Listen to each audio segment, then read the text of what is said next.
Denpasar akan menjadi lokasi kunjungan bagi peserta KTT G20 tahun ini. Karena itu, penanganan sampah menjadi perhatian serius jajaran pemerintah pusat. Terlebih dalam waktu dekat, pembuangan sampah ke TPA Suwung akan ditutup. Denpasar diharapkan dapat mengelola sampah dengan baik. Terkait dengan itu, Menteri Perencanaan Pembangunan Nasional PPN Bappenas RI, Suharso Monoarfa sempat berkunjung ke TPA Suwung, TPST Biaung Desa Kesiman Kertelangu, dan TPS 3R Desa Padang Sambian Kaja.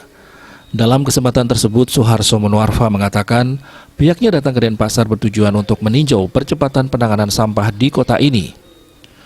Saat ini, kota Denpasar menghasilkan sampah 925,2 ton per hari.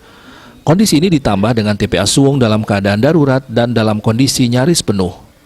Suharso Monoarfa menambahkan Bappenas akan terus mengawal percepatan penanganan sampah di kota Denpasar. Hal ini mengingat ke depan Bali akan menjadi tuan rumah presidensi G20. Wali Kota Denpasar, I Gusti Ngurah Jaya Negara mengatakan saat ini sebanyak 9 TPS 3R telah beroperasi dalam mengelola sampah di kota Denpasar.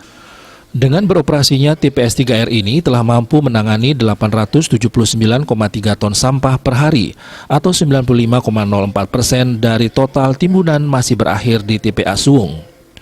Saat ini dalam penanganan urusan persampahan, Pemkot Denpasar terus menggenjot pembangunan TPS 3R sehingga upaya penanganan persampahan dapat dioptimalkan berbasis sumber. Asmara Putra, Bali Pos melaporkan.